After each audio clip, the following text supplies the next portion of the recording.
Boa noite, Omar. Aí saiu direto da aula agora, eu também vim direto, não tive nem tempo de tomar um banho, hein? Todo mundo está escutando bem, o áudio está claro para vocês?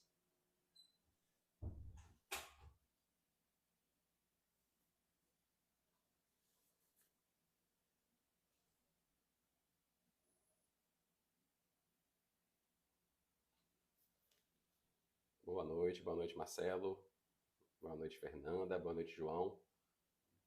Radiologia da Mulher, perfil entrou também para assistir minha live. Ana, bem-vinda. Perfeito. Então, vamos seguir, tá? Vou me apresentar primeiro, tá? Meu nome é Bruno Torres, eu sou médico radiologista, tá certo? Eu tenho minha formação aqui na Bahia, na Universidade Federal da Bahia. Fiz minha residência médica em São Paulo, no AC Camargo, que é um centro oncológico muito importante, é o maior centro oncológico da América Latina. E minha formação sempre me guiou para a imagem da mulher e eu acabei me especializando nessa área, fazendo uma pós-graduação na área de ginecologia avançada, pesquisa de endometriose. E hoje eu estou aqui para ensinar o que eu teria até aprendido quando eu estava na residência. Então a gente sempre tem muitas queixas, muitas lacunas quando a gente sai da residência. É importante que a gente tenha alguém que tenha uma mais experiência, que já errou por você, para poder passar exatamente a experiência do dia a dia, a experiência de praticar o que aprendeu nos livros e o que aprendeu nos artigos, para facilitar esse caminho de vocês na ultrassonografia, né? E esse tema de DIU e ultrassonografia, ele é um tema que para mim foi crucial. Foi o primeiro exame que eu quis aprender quando estava lidando com exames ambulatoriais, porque apesar de parecer um exame simples, e o DIU realmente ele é um artefato, uma estrutura simples de você visualizar, às vezes é difícil, as nuances que você tem, os detalhes que você tem são difíceis de você identificar e principalmente descrever, tá certo? E hoje em dia, apesar de talvez todas as pessoas se sentirem aptas, quem realiza transvaginal, a fazer avaliação de DIU, a maior parte delas não consegue se destacar da manada, do grupo de ultrassonografistas, de radiologistas que fazem ultrassom e fazem bem, mas que no seu relatório, no seu dia a dia, não conseguem se destacar dos outros e por isso, se você quiser uma coisa, você tem que querer mais que os outros. Parece um clichê, mas o que eu quero lhe ensinar é exatamente pontos práticos e detalhes do exame de ultrassonografia transvaginal e de avaliação de DIU que vão fazer você dar um passo acima, você vai se destacar em relação a outras pessoas, tá certo? Então, a ultrassonografia ela é fundamental na avaliação do DIU, ela é feita rotineiramente. Eu dividi, inclusive, essa aula em 3 momentos. Então, a gente tem a avaliação, o preparo para a colocação do DIU, né, a paciente que está planejando o DIU com o método contraceptivo. A gente tem o uso durante o procedimento de inserção do DIU.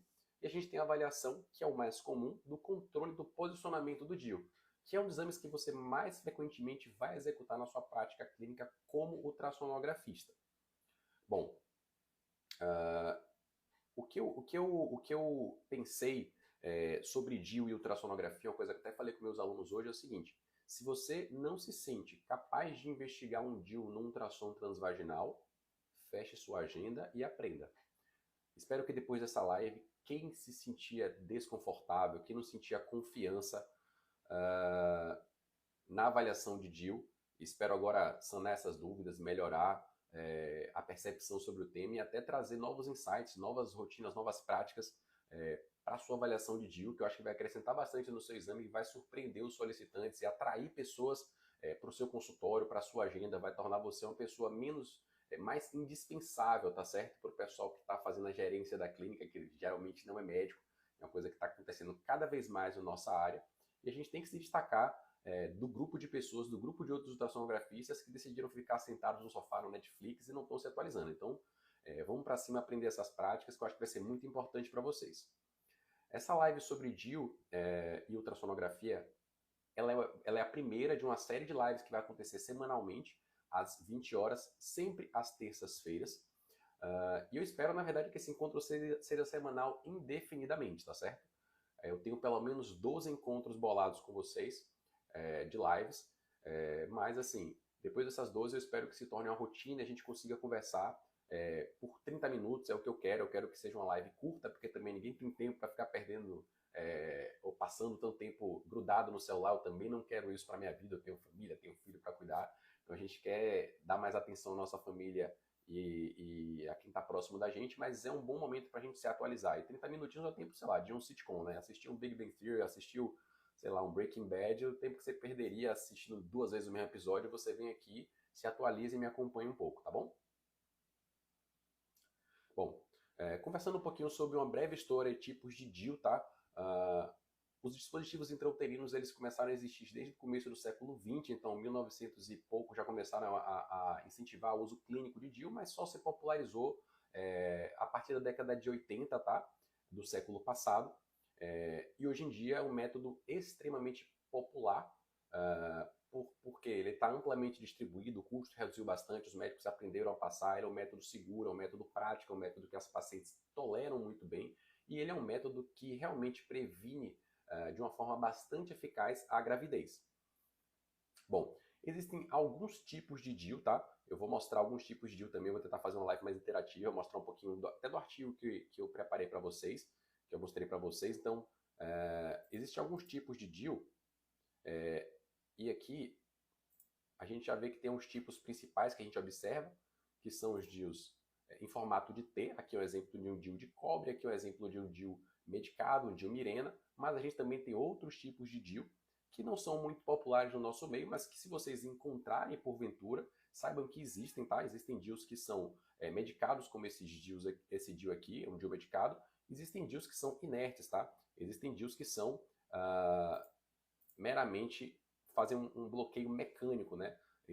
Impedem de forma mecânica a gestação, tá? São DIUs de aço inoxidável, tá bom? A gente tem 2 tipos de DIU principal, os DIUs medicados, DIUs hormonais, como Mirena e Cailina, Cailina sendo mais popular atualmente, né? Começando a aparecer mais, e os DIUs metálicos, né? Assim, de cobre e de prata, eles têm poucas diferenças entre si, mas uns têm vantagem e desvantagem em relação aos outros. Falando das coisas que eles têm em comum, ambos os DIUs são filamentos de plástico, tá? De polietileno, e esse plástico ele é tratado com sulfato de bário, que na verdade tem por objetivo tornar o DIU rádio-opaco. Depois eu explico para que serve esse DIU ser rádio-opaco, tá? Mas o próprio nome já está dizendo exatamente a função disso. Bom, os DIUs não medicados, o DIU de cobre e o DIU de prata, eles geram no endométrio uma reação inflamatória locorregional que vai diminuir a motilidade de espermatozoide, vai alterar a pH, vai espessar muco, que vai impedir também mecanicamente a implantação do embrião. Então, assim, ele é um DIU que mecanicamente faz ação, ele tem uma ação também locorregional inflamatória, mas ele não vai nem interromper seu ciclo ovariano, nem vai impedir que seu endométrio espesse durante o ciclo. Então, o ovário responde normalmente ao estímulo central e o endométrio responde ao estímulo ovariano normalmente. Já os DIUs medicados, o DIU Mirena e o DIU Cailina, eles são bastante similares entre si. Eles têm uma dosagem de levonorgestrel, um progestínico sintético, tá? E esse progestínico ele vai levar a espessamento de muco cervical e inibição do endométrio. Então, impede que se torne um ambiente favorável também à implantação de um futuro embrião, tá bom? Bom, as vantagens e desvantagens de cada tipo estão principalmente relacionadas a essa questão de, por exemplo, os DIUs que são de prata e de cobre, eles têm como vantagens o preço, geralmente são DIUs mais baratos, eles são amplamente disponíveis, os DIUs de cobre inclusive são fornecidos pelo SUS, e eles duram um tempo maior. O DIU de cobre, por exemplo, pode durar até 10 anos. No entanto, eles não resolvem problemas como sangramento e eles podem aumentar a dor no período menstrual. Por que eu estou falando isso, se a gente é radiologista, ultrassonografista? Porque vocês têm que saber a parte clínica para orientar a paciente. Quando vocês estiverem em consultório e levem isso para a vida de vocês, o paciente vai conversar com vocês e vai querer informações além do que a gente só escuta ou só coloca no laudo. Então o paciente vai perguntar, poxa, seria melhor ter colocado o DIU Mirena? Pô, tenho muita cólica, o médico decidiu colocar um DIU de cobre, achei que piorou, faz sentido? Você tem que dar esse tipo de resposta ao paciente, ele vai cobrar isso de você e é natural que você tenha que ter essa resposta também. Todo bom médico, ultrassonografista, radiologista também tem que ser um bom clínico, ele tem que ter uma boa ideia do que ele está fazendo e como ele pode ajudar o ginecologista. E é isso que eu quero ensinar vocês, tá? A Vitória está até falando aqui que colocou um DIU de cobre, ele teve sangramento por um mês. Realmente, o DIU de cobre ele pode aumentar o sangramento, tá? Ele pode aumentar principalmente a dismenorreia, a dor no ciclo menstrual, e ele pode aumentar o sangramento no ciclo menstrual. Então, para pacientes que você quer o tratamento, o uso do DIU para um tratamento, por exemplo, de cólica menstrual ou uma redução de sangramento, os DIUs hormonais eles desempenham melhor esse papel. O Dilmirena, que tem até uma dosagem um pouco maior de levonorgestrel, em uma parte dos pacientes consegue inclusive inibir o ciclo ovulatório. Então isso faz com que a paciente realmente não ovule mais, tá? Funciona bloqueando o ciclo como um ACO, mais ou menos, tá? No entanto, eles têm duração menor e têm custo maior, tá bom? Os DIUs hormonais. Bom, com relação à parte importante do exame, que é a primeira parte que eu quero falar para vocês de prática da gente ultrassonográfica, seria o planejamento para inserção desse DIU. Então, o que vai acontecer? Essa paciente com desejo de colocar o DIU, com desejo de ter um método contraceptivo, vai estar na consulta com o ginecologista e ele vai indicar para essa paciente algum método contraceptivo. Muitas vezes o DIU, tá? O DIU é um método de escolha, de primeira escolha, dependendo do que a paciente já tentou. Ela pode tentar anticoncepcional e não ter se lembrado, ela pode estar tentando métodos comportamentais e ter um risco muito maior, ter tido alguma infecção genital que ela quer evitar. E aí ele pode querer associar, por exemplo, um DIU com um método de barreira para proteger essa paciente e impedir também ela de engravidar. E então ele vai selecionar essas pacientes candidatas à passagem de um DIU e essa paciente pode vir a fazer o exame com vocês. Então, é agora que vocês começam a se destacar do resto dos ultrassonografistas. Sempre que a paciente entra na sala, a gente tem que começar a conversar com essa paciente. Vocês vão transformar, a partir de hoje, o exame ultrassonográfico, como eu falo para meus alunos, numa consulta ultrassonográfica. Você tem tempo para fazer perguntas simples que vão fazer total diferença no seu exame, no seu laudo e para o colega que está solicitando o exame. Então, o que você faz geralmente quando a paciente diz: o médico pediu o exame porque eu quero colocar um DIU? O que eu vejo na maior parte das vezes é o colega simplesmente usar uma máscara de laudo normal, que não está errado, tá? Então, vai descrever útero, vai descrever ovário, vai descrever espessura do endométrio, talvez a ecogenicidade do endométrio e acabou. Esse é o exame que o médico vai entregar para a paciente e que vai devolver para o colega solicitante. Esse é o laudo que 95%, vou dizer até mais, 99% dos médicos vai fazer. Eu vou te dar, por exemplo, modificações simples que você pode fazer no seu relatório que já vão direcionar o seu achado para um DIU. Primeiro, tem uma máscara de exame direcionada para DIU. Basicamente, se você fizer alterações no seu texto, no seu relatório, como colocar a indicação no topo do texto lá, indicação, planejamento para inserção de DIU. Isso já vai fazer, coloque em negrito, o colega perceber que você conversou com essa paciente antes de realizar o seu exame e direcionou o seu olhar para isso. É isso que vai começar a te diferenciar dos colegas e fazer com que eles se lembrem de você, tá? Então, para que serve a ultrassonografia para eu planejar a passagem do DIU? Vocês já pararam para se perguntar isso?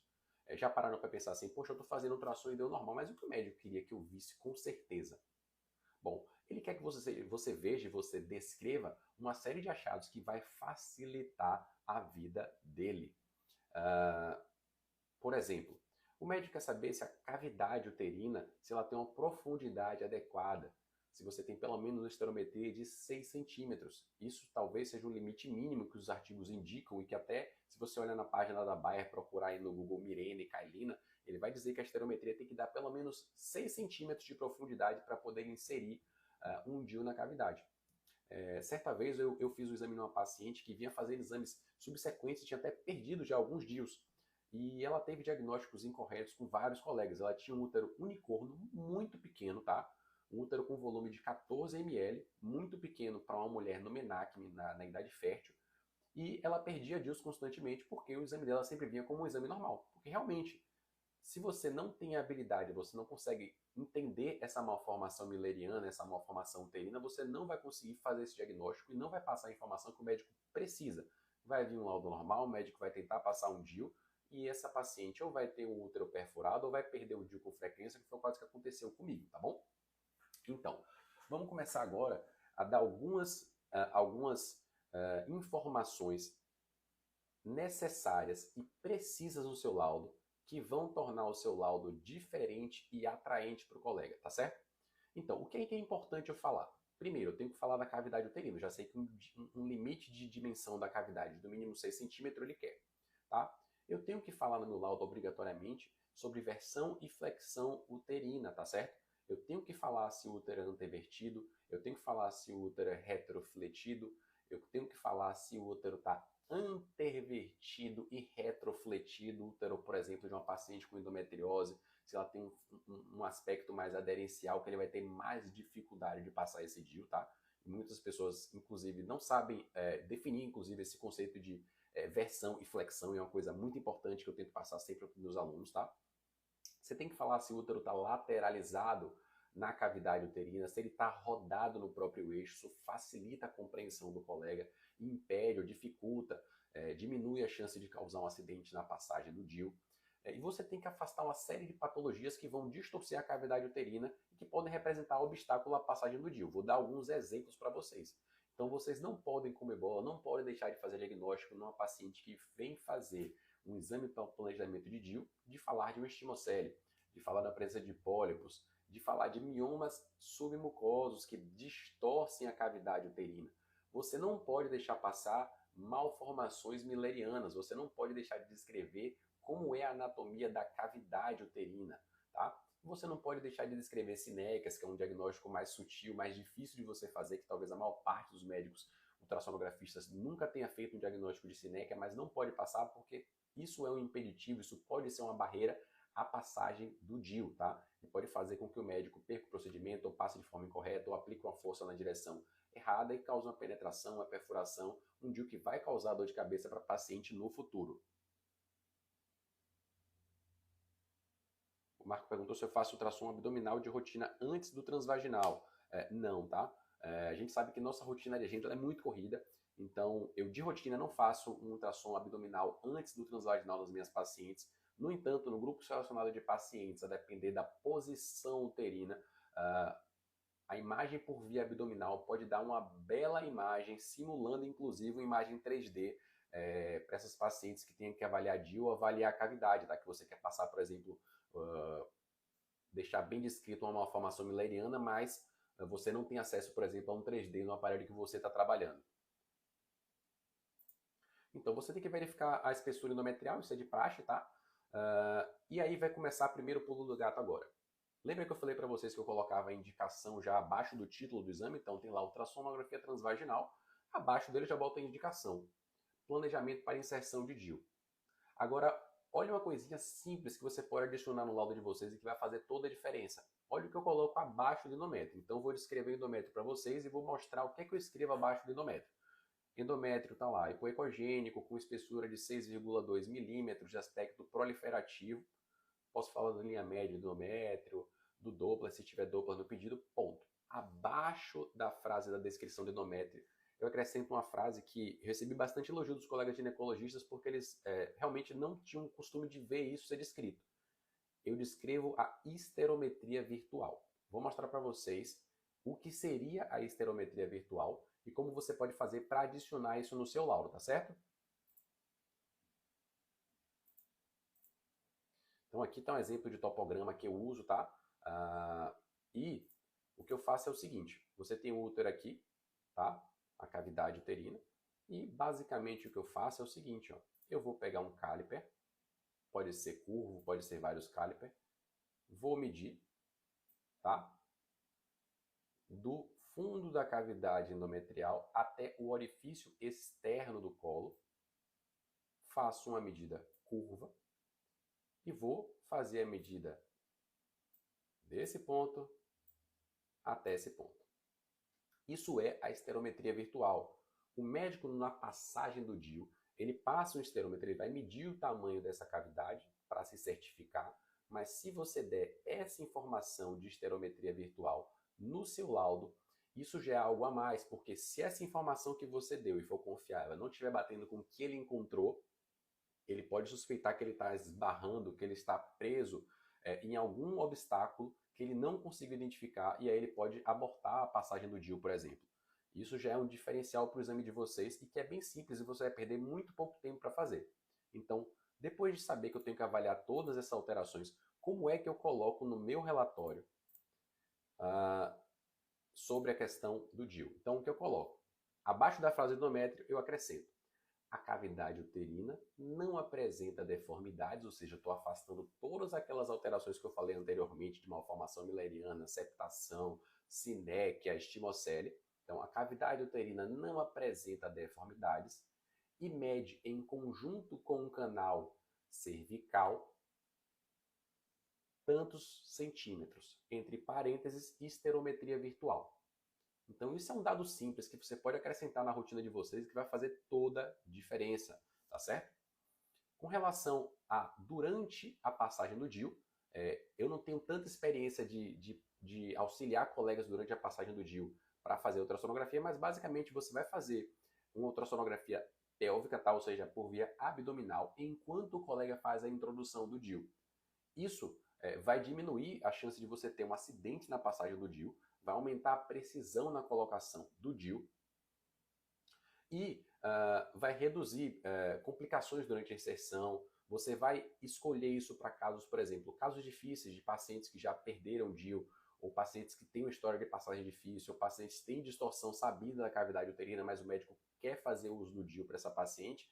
Você pode usar a ultrassonografia abdominal, ultrassonografia pélvica, para guiar esse procedimento e facilitar e diminuir a chance de você ter uma complicação associada à passagem do DIU, tá? E agora talvez venha a rainha, o melhor uso da ultrassonografia na avaliação do DIU, que é o controle pós-inserção. Bom, o controle pós-inserção do DIU ele pode ser feito uma verificação imediata, então, para os colegas que trabalham em clínicas de ginecologia, colegas que têm esse contato direto com o ginecologista, ele pode pedir ou pode ter de rotina no consultório deles a avaliação da ultrassonográfica do DIU logo após a passagem, tá? Isso é muito importante para saber exatamente se o DIU foi colocado corretamente, tá bom? E eu vou mostrar aqui para vocês o vídeo de um DIU bem posicionado para que vocês entendam agora, sabendo que vocês têm que fazer o controle do DIU, qual seria a característica de um DIU bem posicionado.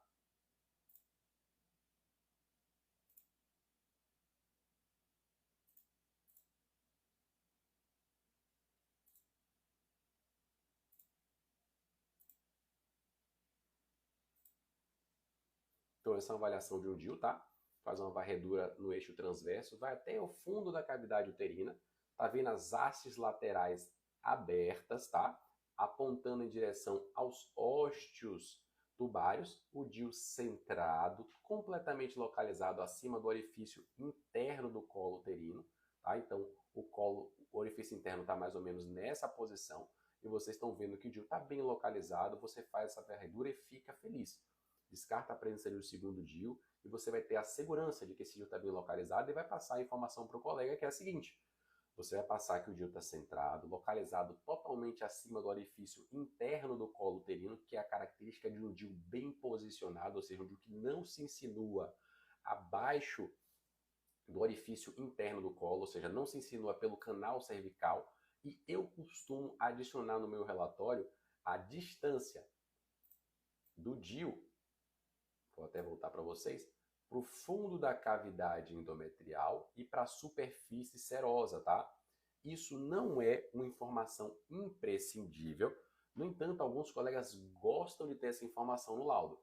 E entendam uma coisa, o radiologista trabalha para o solicitante, nosso cliente é o solicitante, então dê essa informação para ele, caso essa informação seja pedida ou seja relevante na cidade de vocês, tá? Aqui em Salvador, os médicos querem que eu fale essa informação, então eu dou essa informação para os colegas, tá bom?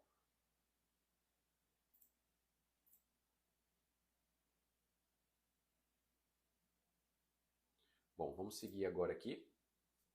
Bom, existe uma frequência, um número correto de frequência para eu poder avaliar esse DIU? Tem que ser de 3 em 3 meses, 6 em 6 meses, anual?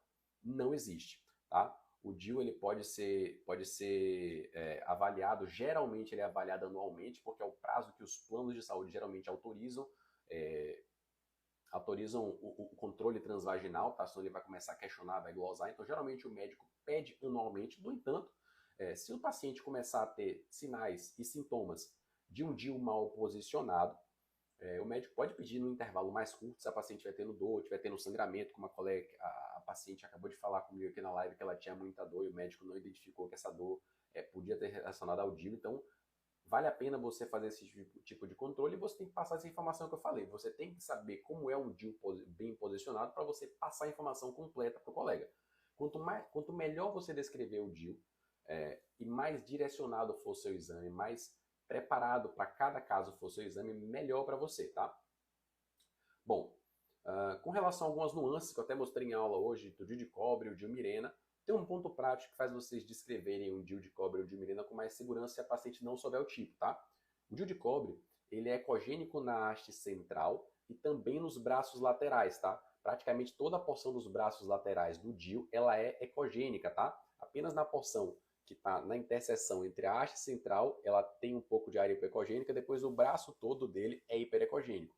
Já o DIU Mirena, ele tem uma hiperecogenicidade na haste central, no começo do braço lateral e no final do braço lateral. Então, às vezes, só pela imagem do DIU dá para ter uma ideia se o DIU é Mirena ou um DIU de cobre, tá? Isso é um aspecto prático, tá bom? Bom, quais são as complicações, né? Então, já vi um DIU bem posicionado, sei como é que é, já me ensinou a descrever essa frase que eu passei para vocês, pode copiar e colocar no áudio de vocês, que vai ajudar bastante. Mas quando é que eu suspeito que esse DIU pode estar mal localizado? Bom, clinicamente, a paciente pode ter sintomas ou não. Então, a paciente com sintoma de um DIU mal posicionado, geralmente tem dor e sangramento, tá? Então, a paciente com DIU mal posicionado pode ter dor e sangramento, mas uma coisa que muitas vezes leva o médico a pedir um controle do DIU por suspeitar que esse DIU pode estar mal localizado é o tamanho do fio.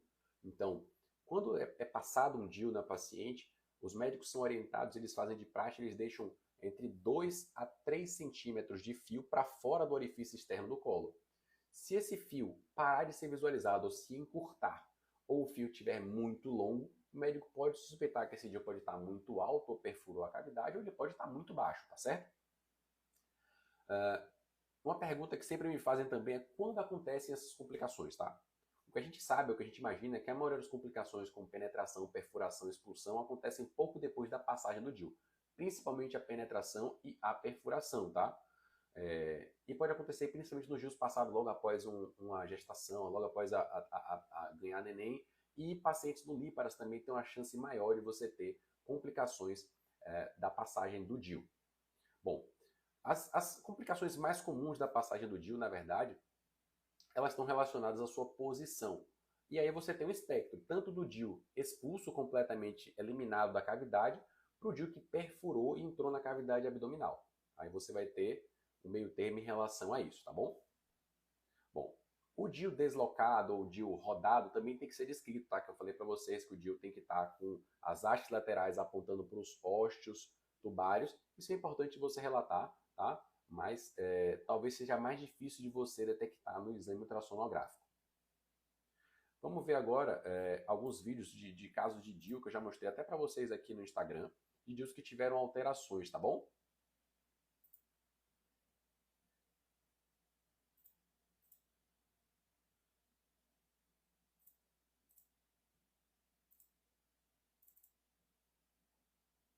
Então esse é um DIU que eu até mostrei em caso para vocês, um DIU muito baixo, tá? Então dá para ver pela imagem que esse DIU, ele está completamente deslocado na cavidade uterina, ele está muito baixo, tá certo? Peraí que passaram para mim que não está aparecendo a imagem, deixa eu mostrar aqui para vocês, pronto. Então vamos lá. Então é um DIU que quando a gente investiga a cavidade uterina, você vê que o fundo da cavidade uterina está aqui, e esse DIU está completamente localizado no canal endocervical, tá? Ele não está penetrando nem perfurando o miométrio, nem está penetrando nem perfurando a parede do colo, mas é um DIU que está muito baixo, tá? Isso é um espectro de DIU deslocado, por exemplo. Uma outra possibilidade também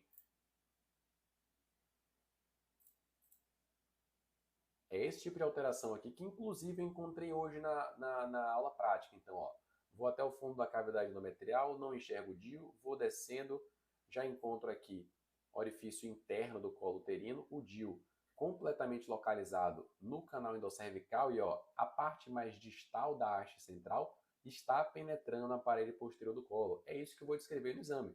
Então, vai ser um DIU deslocado, localizado ou insinuando-se pelo orifício interno do colo uterino para o canal endocervical, com extremidade distal penetrando a parede posterior do colo uterino.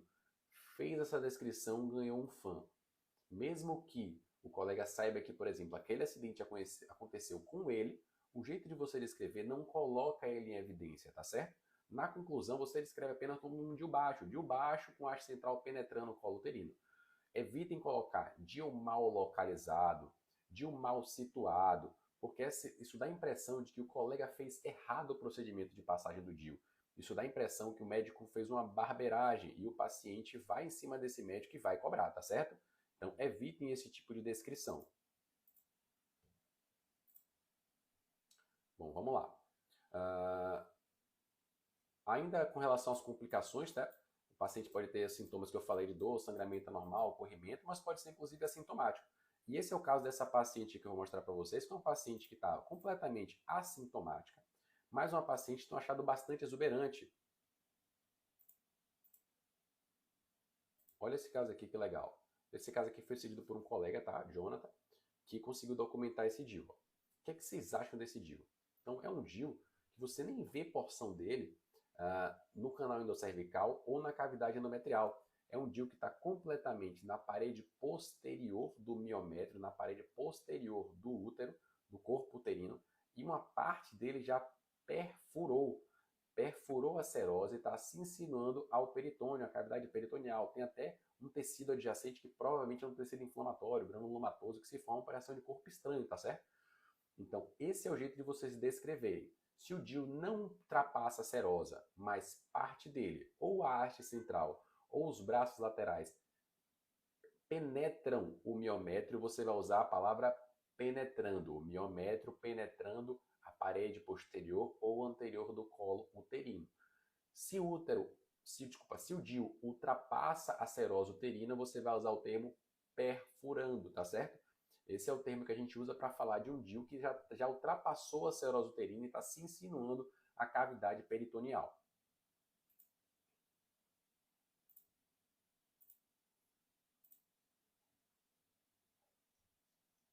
Bom, existem complicações incomuns também que, graças a Deus, eu ainda não consegui pegar em consultório, que é fragmentação, que pode acontecer no momento da retirada ou da inserção do DIU.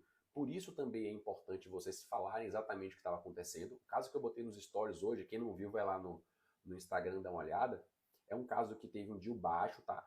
E as hastes laterais estão quase numa direção em Y.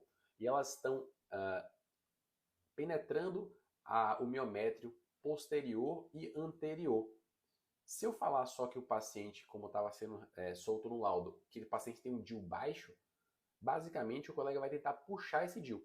Tá? Se eu não destacar que esse DIU está penetrando a parede posterior do colo ou a parede posterior do miométrio, o médico pode tentar apenas puxar esse DIU. Tá? Se eu falo que esse DIU está penetrando a parede, muitas vezes o colega vai fazer uso de esteroscopia para tirar esse DIU com maior segurança e evitar uma complicação como fragmentação do DIU, como eu falei para vocês que pode acontecer.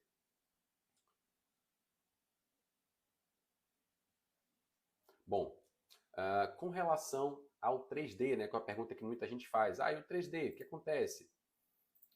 O 3D ele tem bastante uso, tá? No DIU, principalmente quando vocês querem avaliar penetrações sutis. Ele vai tirar essa dúvida para a gente. Muitas pessoas vão ter dificuldade de avaliar no 2D de forma completa e o DIU ele vai vender o exame para você. Então, se você tiver acesso a um aparelho que tem um bom 3D e você tem habilidade para manejar o 3D, ótimo. Faça uso dessa ferramenta que ela é muito importante para você conseguir vender o exame, mas também ela vai te ajudar a mostrar, vender esse exame para o médico e até mostrar as alterações do exame para o médico. Então, se você tem um 3D e você quis passar, você não se deu tão bem com o texto ou o colega ficou na dúvida, se você mostrar uma foto de um DIU bem localizado ou um DIU mal localizado, você consegue passar a impressão correta para o paciente, correta para o médico solicitante do que aconteceu. Vou mostrar alguns exemplos de DIU aqui, tá? Vistos no ultrassom 3D para que vocês entendam o que eu estou falando.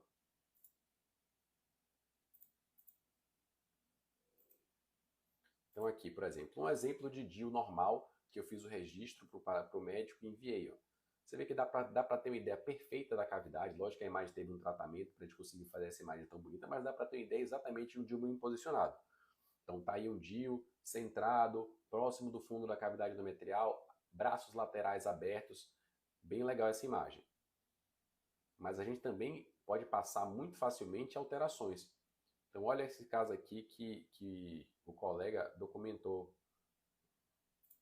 Então esse é um outro 3D feito de um DIU que tinha problemas. Então tem um DIU que ele está, apesar dele estar próximo do fundo da cavidade endometrial, ele tem uma haste lateral, um braço lateral apontando em direção ao ósseo tubário, mas o outro está penetrando o fundo do útero, tá? Então está penetrando a parede fúndica. Vou mostrar mais um exemplo para vocês como fica bem ilustrado para o paciente e para o médico o que aconteceu. Então olha aqui uma outra imagem de um DIU na cavidade, usando o 3D como ferramenta, de um DIU que está lateralizado e que você vê que o braço lateral direito está penetrando a parede lateral do miométrio, tá? Então fica desenhado para o médico entender o que está acontecendo com aquele DIU. Tá? Isso ajuda a vender um exame bem completo, um exame muito bonito, tá certo? Perguntaram aqui, a pessoa da radiologia da mulher perguntou se um DIU de cobre acima do orifício interno do colo, mas está distando mais que 2 centímetros do fundo, ainda assim bem posicionado, tá? Vamos lá. Isso, no meu entendimento, é um DIU mal posicionado. Por quê? O DIU ele tem que estar próximo do fundo da cavidade endometrial, ele tem que estar com as hastes laterais abertas, isso é o padrão, apontando em direção aos ósseos tubários, tá certo? Então, quando o DIU está muito distante, numa cavidade grande, por exemplo, isso até a esterometria virtual que eu passei para vocês pode ajudar a diferenciar para vocês. Quando você tem uma cavidade muito grande, é importante passar para o colega. Então, já peguei casos de DIUs expulsos, por exemplo, ou DIUs baixos, que a cavidade da paciente é uma cavidade de 10 centímetros. Eu peguei cavidades enormes já. Então eu tive que passar para o colega, porque às vezes ele vai tentar até outro método, tá bom? Assim como cavidades pequenas, por exemplo, principalmente o diâmetro transverso, ele pode escolher passar um DIU Kailina em vez de um Mirena. O Kailina ele tem um eixo transverso um pouco menor, 4 milímetros menor, que pode facilitar inclusive a inserção em úteros pequenos, tá bom? Ana está pedindo para eu repetir a frase da esterometria virtual.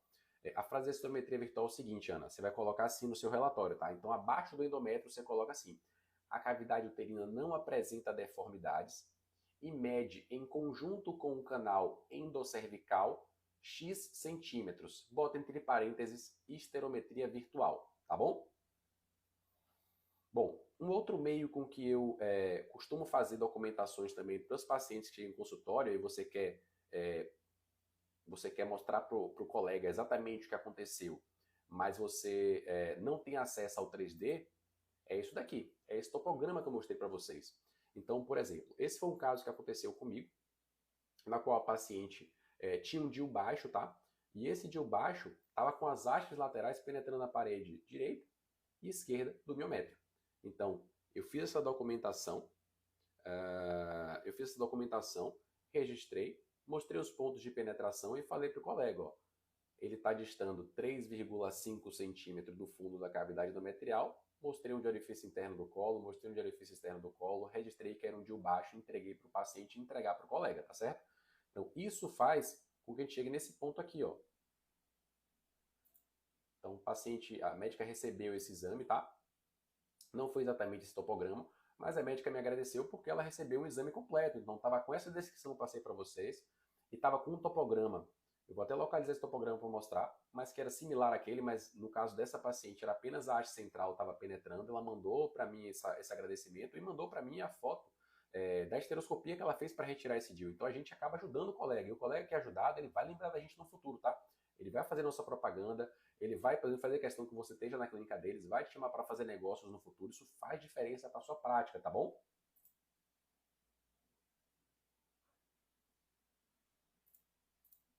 Bom, vamos lá.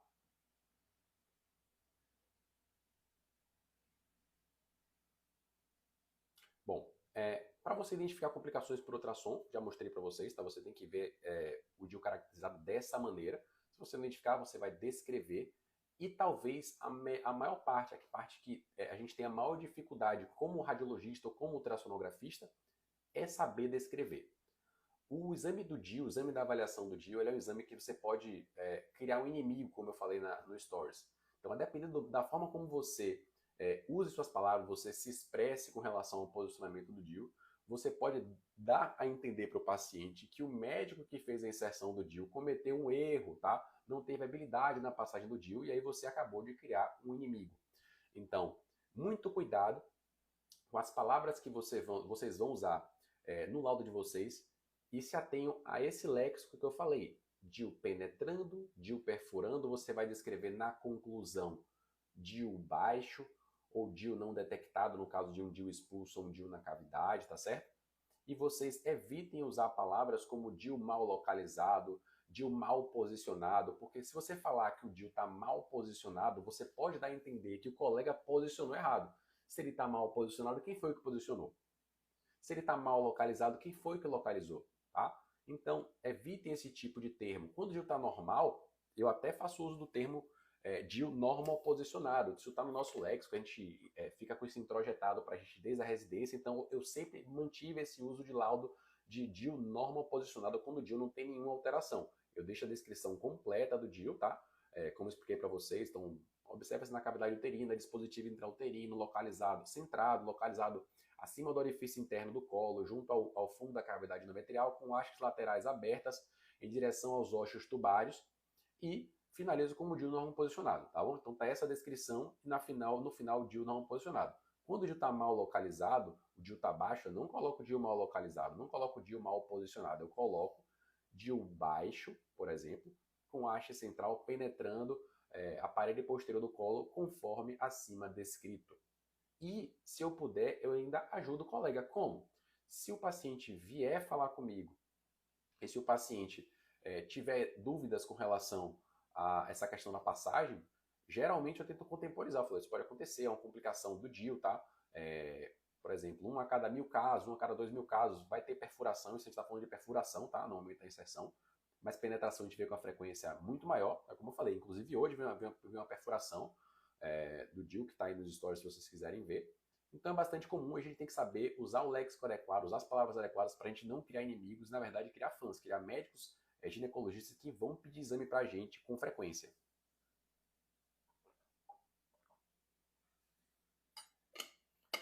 E aí vocês podem ter um feedback desse que eu tive, né?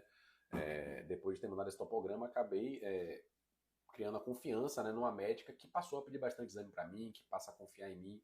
Isso é muito importante para a gente que está querendo se destacar.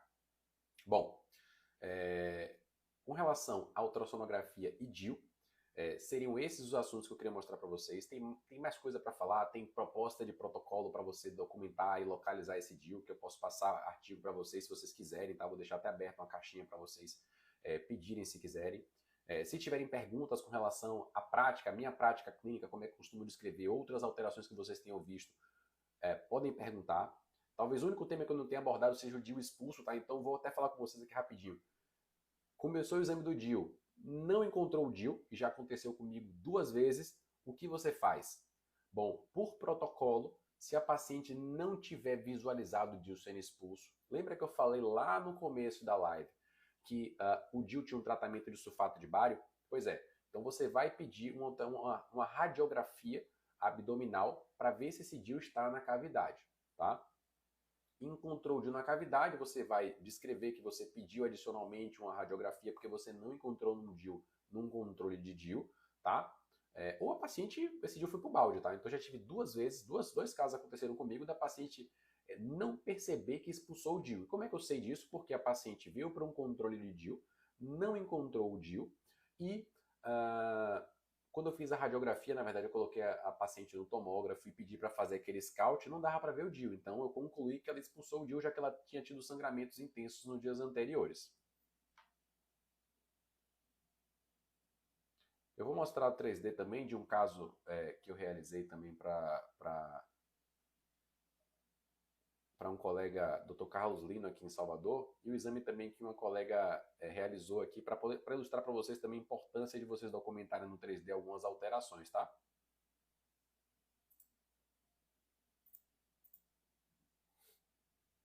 Então aqui, ó, qual a importância de vocês documentarem bem ou no 3D as alterações? Olha o que a gente está vendo aqui. um útero septado, tá? Um útero que tem o contorno do uterino normal, mas que tem uma septação profunda. E o médico tentou passar o DIU, onde o DIU ficou? O DIU ficou apenas uma das cavidades e a haste lateral esquerda dele está penetrando esse pedaço de endométrio, essa parte septal que está entre as duas cavidades endometriais. Isso é uma complicação possível, tá bom?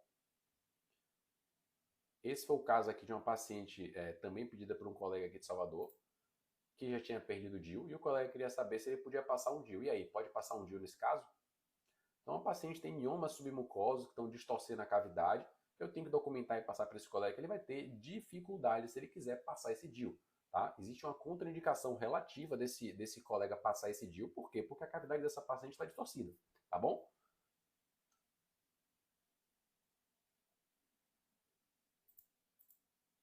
Bom, espero que vocês tenham gostado da live, tá certo?